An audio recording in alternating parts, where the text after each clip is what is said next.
का जैसे ही क्लिक करेंगे तो आप लोग रेलवे के इस वाले पोर्टल पर आ जाएंगे। अब हमें यहाँ पर कुछ नीचे की साइड में आ जाना है। इसकी जो कंप्लीट नोटिफिकेशन है वो हमें यहाँ पर देखने को मिल जाएगी। इसमें फॉर्म ऑनलाइन अप्लाई करने की स्टार्टिंग डेट 31 जनवरी 2026 है और इसकी लास्ट डेट 2 मार्च 2026 है। सबसे पहले आपको करना क्या है, इसकी नोटिफिकेशन को डाउनलोड करना है, जिसके लिए यहीं पर हमें एक बार क्लिक कर देना है। जैसे ही क्लिक करेंगे कंप्लीट नोटिफिकेशन कुछ इस तरह से आपके सामने डाउनलोड होकर के आ जाएगी और इस नोटिफिकेशन में आपको कंप्लीट इन्फॉर्मेशन देखने को मिल जाएगी। नोटिफिकेशन को डाउनलोड करने के बाद दोबारा से हमें इसी वाले पोर्टल पर आ जाना है। फॉर्म को अप्लाई करने के लिए यहाँ पर भी ऑप्शन देखने को मिल जाता है अप्लाई का।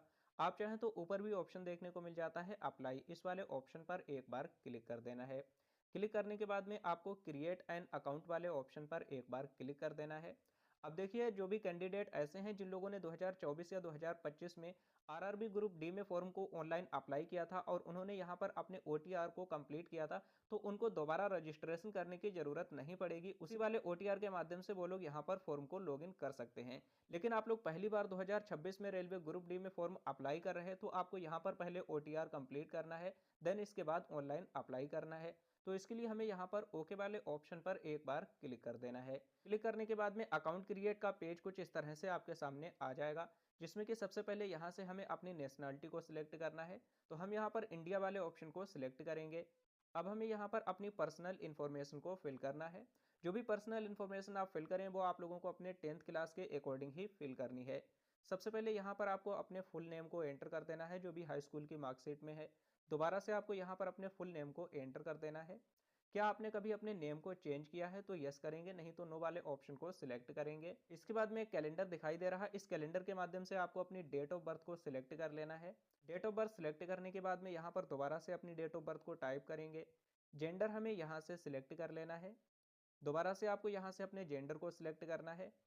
जो भी हाई स्कूल की मार्कशीट में आपके पिताजी का नाम है सेम टू सेम नेम यहाँ पर फिल करेंगे। दोबारा से पिताजी के नेम को फिल करेंगे। माताजी के नेम को यहाँ पर फिल करेंगे और दोबारा से माताजी के नेम को यहाँ पर फिल कर देना है। अब कुछ नीचे की साइड में आ जाना है, अपनी कॉन्टैक्ट डिटेल यहाँ पर फिल कर देनी है। तो कॉन्टैक्ट डिटेल में सबसे पहले अपनी ईमेल आईडी को फिल करेंगे और इसके बाद जनरेट ईमेल ओटीपी वाले ऑप्शन पर एक बार क्लिक कर देना है। तो अभी आप देख सकते हैं हमारी ईमेल आईडी पर ओटीपी सेंड कर दिया गया है।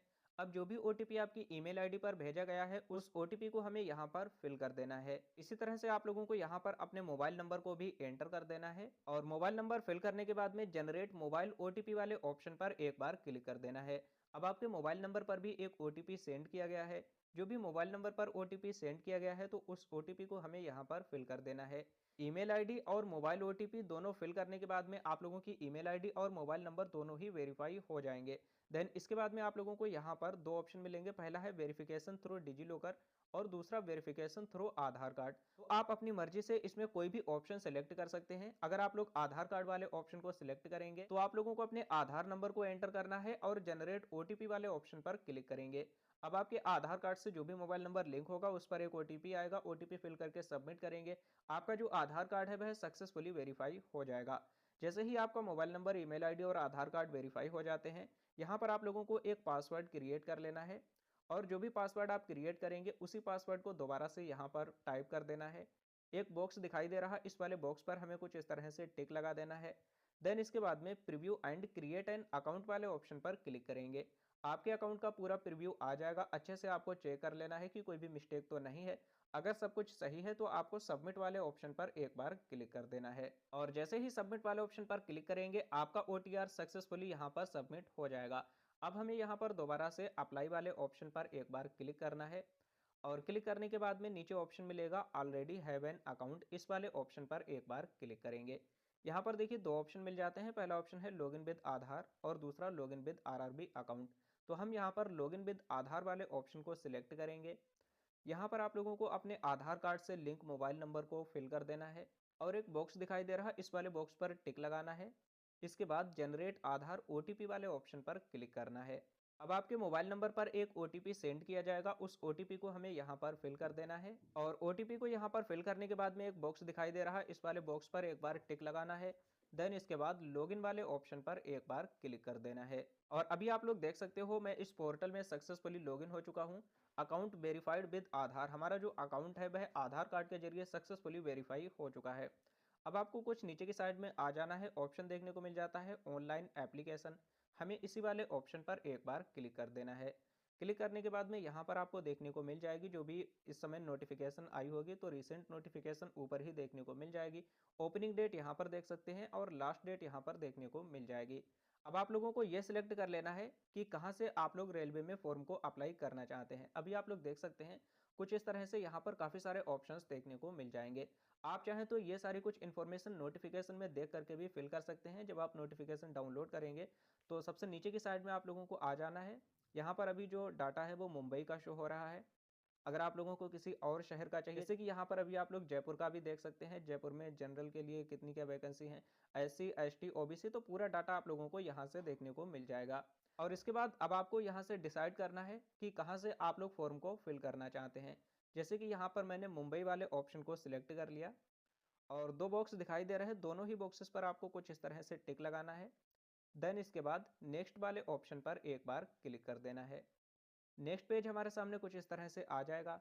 सबसे पहले हमें यहाँ पर अपनी पर्सनल डिटेल को फिल करना है। तो अभी आप देखेंगे काफ़ी पर्सनल डिटेल ऐसी है जो कि हमारी पहले से ही फिल रहेगी, और ये जो पर्सनल डिटेल है ये हमारे OTR के माध्यम से ही ऑटोमेटिक ही फैच कर ली जाती है।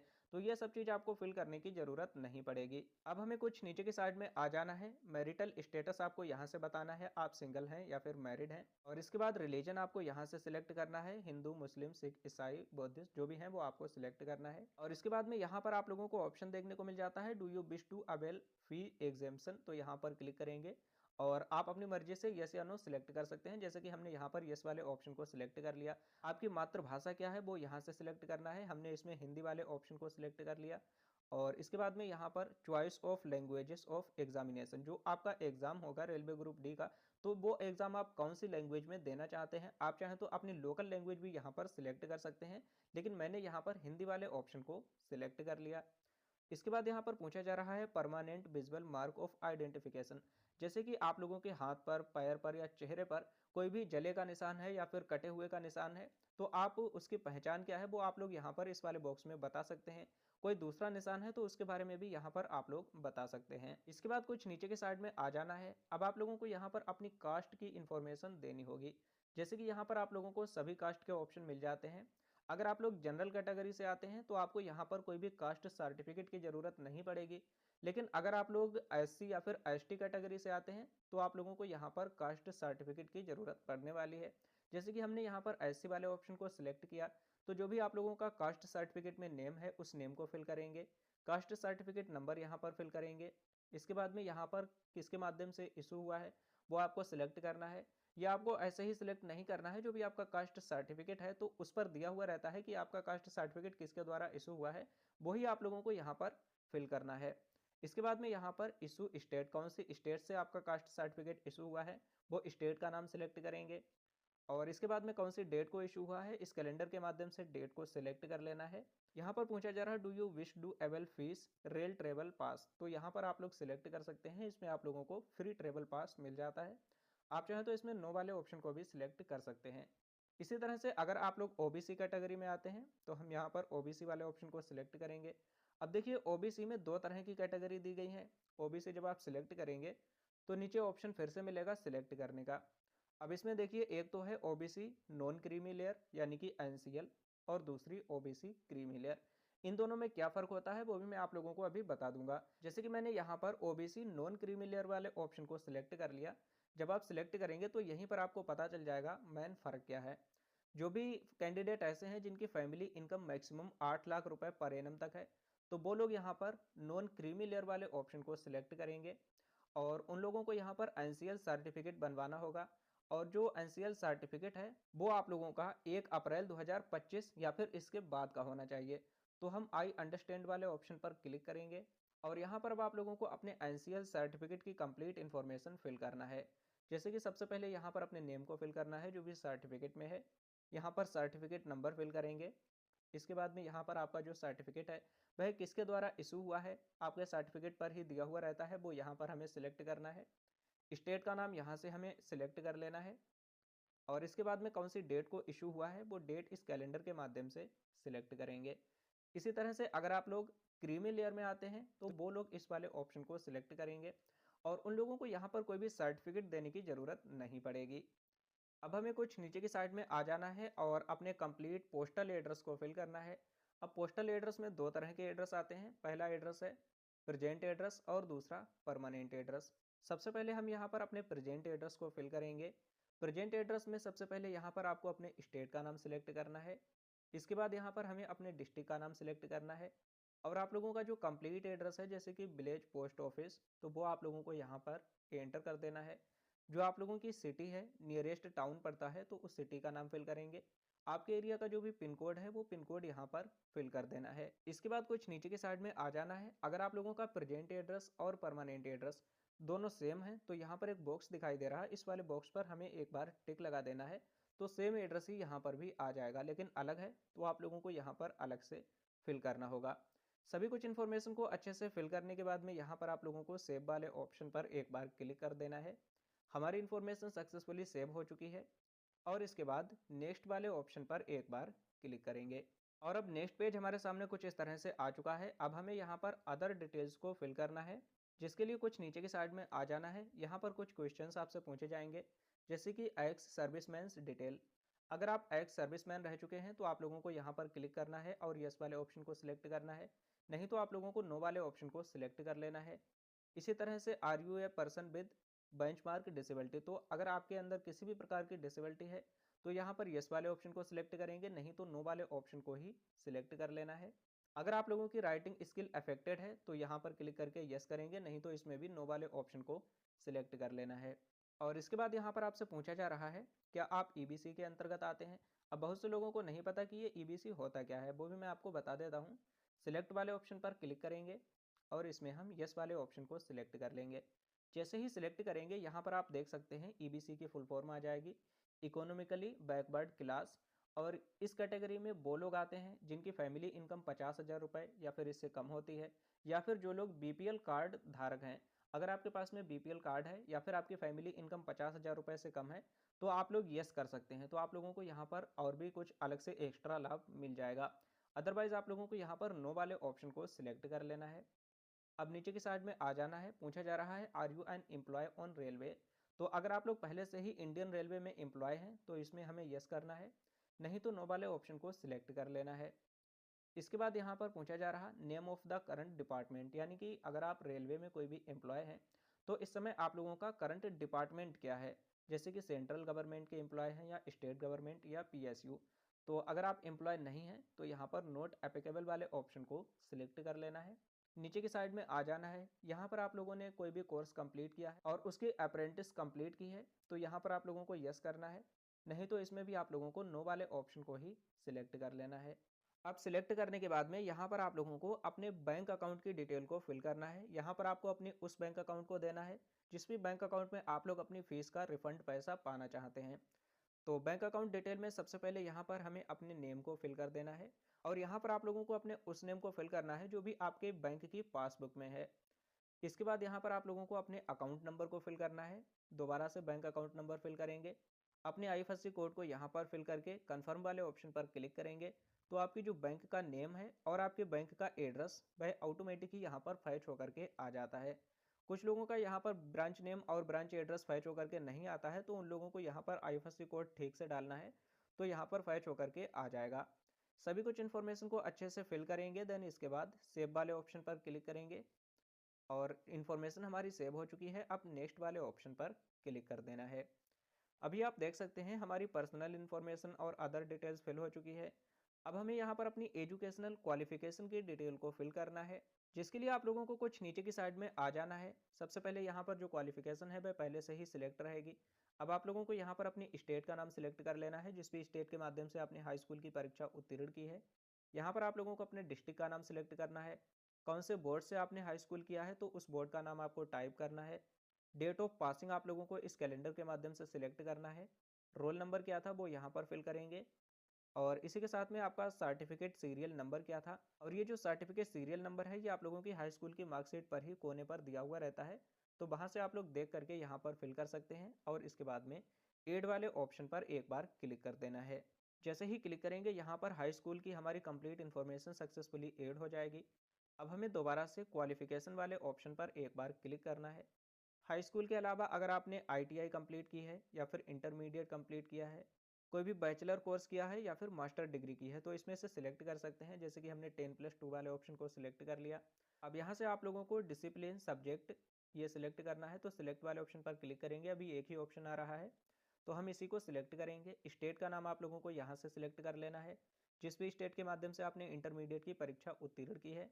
इसके बाद में आप लोगों को यहाँ से अपने डिस्ट्रिक्ट का नाम सिलेक्ट कर लेना है। पासिंग डेट आप लोगों को इस कैलेंडर के माध्यम से सिलेक्ट करना है। इंटरमीडिएट में कितनी परसेंटेज बनी थी, तो उस परसेंटेज को आप लोगों को कैलकुलेट करके यहाँ पर टाइप कर देना है। ध्यान रखना है, गलत परसेंटेज टाइप नहीं करना है। जितनी आई हो एक्चुअल आप लोगों को उतनी ही परसेंटेज यहाँ पर टाइप करनी है। और इसके बाद ऐड वाले ऑप्शन पर क्लिक करेंगे और आपकी इंटरमीडिएट की भी डिटेल यहाँ पर सक्सेसफुली ऐड हो जाएगी।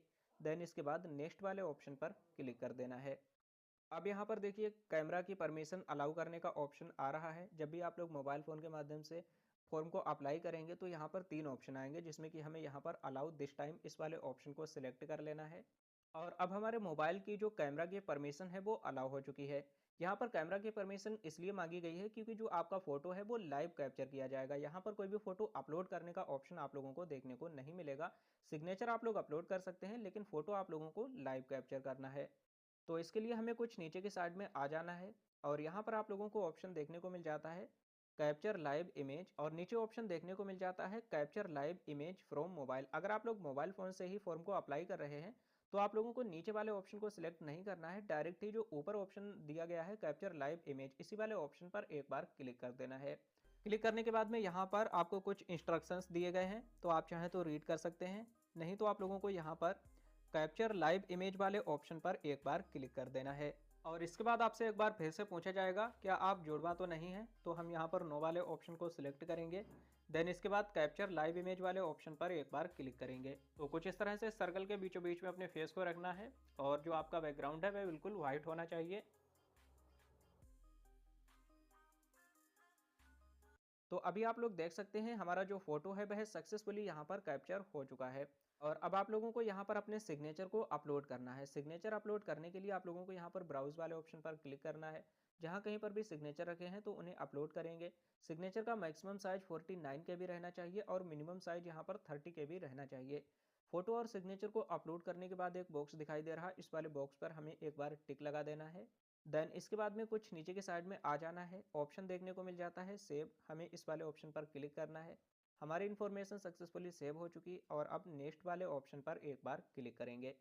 नेक्स्ट पेज हमारे सामने कुछ इस तरह से आ चुका है। अब हमने जो भी फॉर्म को अप्लाई किया है इसका हमें पोस्ट प्रेफरेंस देना है। जैसे कि आप लोग यहाँ पर देख सकते हैं, आप लोग 10 पोस्ट प्रेफरेंस दे सकते हैं। सभी पोस्ट के नेम आप लोगों को यहाँ पर देखने को मिल जाएंगे।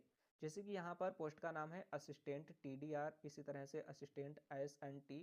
तो जो भी आप लोगों को पोस्ट सही लगे उसमें आप लोग यहाँ पर इस तरह से फर्स्ट प्रेफरेंस दे सकते हैं, सेकंड प्रेफरेंस इस तरह से देंगे। तो यहाँ पर हम 10 पोस्ट में प्रेफरेंस दे देंगे। अभी आप लोग देख सकते हैं हमने पोस्ट प्रेफरेंस दे दिया है। प्रेफरेंस देने के बाद में यहाँ पर एक बॉक्स दिखाई दे रहा है, इस वाले बॉक्स पर हमें एक बार टिक लगा देना है।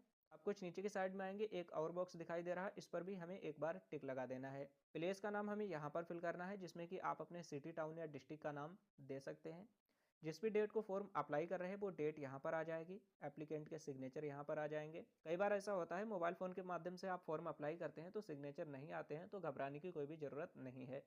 और अब हमें यहाँ पर प्रीव्यू एप्लीकेशन वाले ऑप्शन पर एक बार क्लिक कर देना है। और जैसे ही प्रीव्यू एप्लीकेशन वाले ऑप्शन पर क्लिक करेंगे आपके एप्लीकेशन का पूरा प्रीव्यू कुछ इस तरह से यहाँ पर आ जाएगा।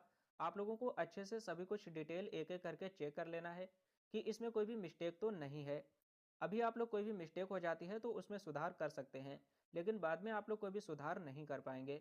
यहाँ पर एक बॉक्स दिखाई दे रहा, हमें इस वाले बॉक्स पर एक बार टिक लगा देना है। देन इसके बाद यहाँ पर आप लोगों को सबमिट वाले ऑप्शन पर एक बार क्लिक कर देना है। और जैसे ही सबमिट वाले ऑप्शन पर क्लिक करेंगे यहाँ पर देखिए लिख करके आ जाएगा applicant will not be able to make any corrections in the online applications after submission.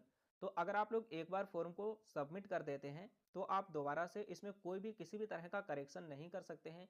इसलिए आप लोगों को बहुत ही सोच समझ के ही यहाँ पर सबमिट करना है। और जैसे ही आप लोग सबमिट वाले ऑप्शन पर क्लिक कर देंगे, इसके बाद में आप लोगों को अपनी फीस का पेमेंट करना है कैटेगरी के अकॉर्डिंग। जैसे ही फीस का पेमेंट आप लोग यहाँ पर कंप्लीट कर देते हैं, आप लोगों की जो फीस रिसिप्ट है वह डाउनलोड हो जाएगी और इसमें दोबारा से आपको लॉगिन करना है और अपने फाइनल प्रिंट आउट को यहाँ पर डाउनलोड कर लेना है। अब फॉर्म यहाँ से अप्लाई करने के बाद में आप लोगों को वेट करना है इसके एग्जाम का। अभी इसकी कोई भी एग्जाम डेट क्लियर नहीं हुई है।